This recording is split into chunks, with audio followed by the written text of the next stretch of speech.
झारखंड की पूर्व राज्यपाल द्रौपदी मुर्मू को एनडीए ने अपना राष्ट्रपति पद का उम्मीदवार घोषित किया है। इसको लेकर के आदिवासी समाज में एक खुशी की लहर है। द्रौपदी मुर्मू का झारखंड से व्यक्तिगत लगाव भी रहा है। वहाँ के राज्यपाल रही हैं और इस दरमियान उनका दुमका आना जाना लगा रहता था। चाहे वो विश्वविद्यालय का कार्यक्रम हो, प्रधानमंत्री नरेंद्र मोदी का कार्यक्रम हो, लगातार दुमका आती रही हैं। और उनके साथ जो है पूर्व मंत्री लुईस मांडी हमेशा देखी गई हैं। आज हम उनसे बात करेंगे, उनको कितनी खुशी है उनको उम्मीदवार बनाने पर। दीदी, कितना खुश हैं आप, उनको उम्मीदवार बनाया गया है द्रौपदी मुर्मू को? सबसे पहले तो झारखंड के पूर्व राज्यपाल माननीय द्रौपदी मुर्मू जी, जो आज एनडीए के राष्ट्रपति पद के उम्मीदवार के रूप में नामित हुई है, हम उनको बहुत बधाई देते हैं और बहुत शुभकामना देते हैं और केंद्रीय नेतृत्व के प्रति आभार व्यक्त करते हैं कि उन्होंने इस तरह एक साधारण परिवार से आने वाले एक आदिवासी परिवार में जन्म लिए आदिवासी महिला को देश का सर्वोच्च सम्मान देने का काम किया है। इसीलिए उनको हम बहुत बहुत धन्यवाद और आभार व्यक्त करते हैं। जहाँ तक खुशी की बात है, आज पूरे झारखंड में इनके नाम जब से आया है बहुत ही खुशी है।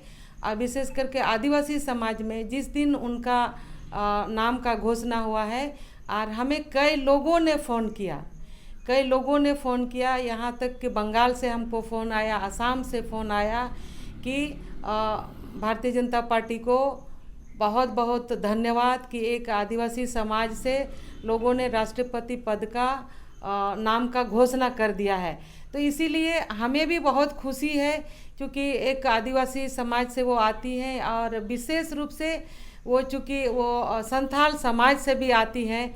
तो जब भी हम उनसे मिलते थे, वो जब हम मंत्री थे तो उनका अक्सर मेरे डिपार्टमेंट का वो समीक्षा करते थे और समीक्षा के बाद भी अन्य रूप में भी मिलना जुलना, तो हम लोग अपने भाषा में बात करते थे। तो इसीलिए मुझे बहुत ही अच्छा लगता था और हमें मार्गदर्शन देते थे और उनके मार्गदर्शन में भी कई काम हम लोगों ने किया जो आज झारखंड में जब अपने कार्यकाल में काम हुआ, गांव तक विकास पहुंचा, शिक्षा किस तरह से आगे आया है, रोजगार के साथ किस तरह से हम लोग जोड़े हैं, तो इसमें कहीं ना कहीं इनका भी मार्गदर्शन था।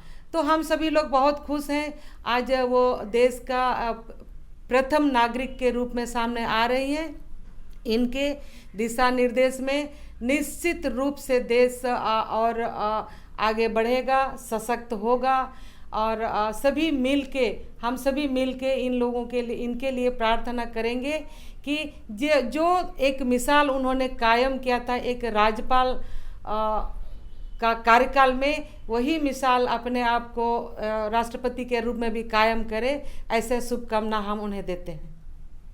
कोई वाकया जो आपको लगता हो कि उनके साथ बिताया गया, दुमका में आई हैं, बहुत बार आप मिले हैं, कुछ वैसा घटना आपके साथ घटा हो जो आप बताना चाहेंगे?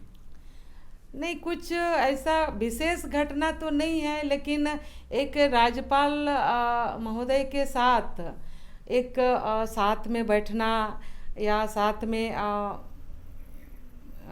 एक टेबल में खाना खाना, तो मेरे लिए तो ये बहुत बड़ी बात है। तो उनके साथ हम कई बार एक टेबल में खाना खाए हैं, जो सिर्फ मैडम रही हैं और हम रहे हैं। तो ये मेरे लिए बहुत बड़ी बात है। और बाकी चीज़ें जो है, एक बार यहाँ पर आई थी जब पीएम साहब आए थे, यहाँ पर पीएम मोदी जी आए थे, तो उस समय हम लोग एक ही गाड़ी में उनके साथ बैठे थे, जो एयरपोर्ट से राजभवन तक हम लोग आए थे। तो ये सारे चीज़ें जो है अमूमन प्रोटोकॉल में ऐसा नहीं होता है, लेकिन हम उनके साथ बैठे थे, तो मेरे लिए ये यादगार का पल है। निश्चित रूप से दुमका के हर वो शख्स जो उनके साथ एक बार भी मिले होंगे, अब वो राष्ट्रपति पद की उम्मीदवार है और लगभग तय उम्मीदवार है कि वो राष्ट्रपति बनेंगे। तो उनके साथ बिताया गया जो पल है सभी के लिए यादगार होगा। लगातार लाइव के लिए दुमका से रूपम किशोर सिंह।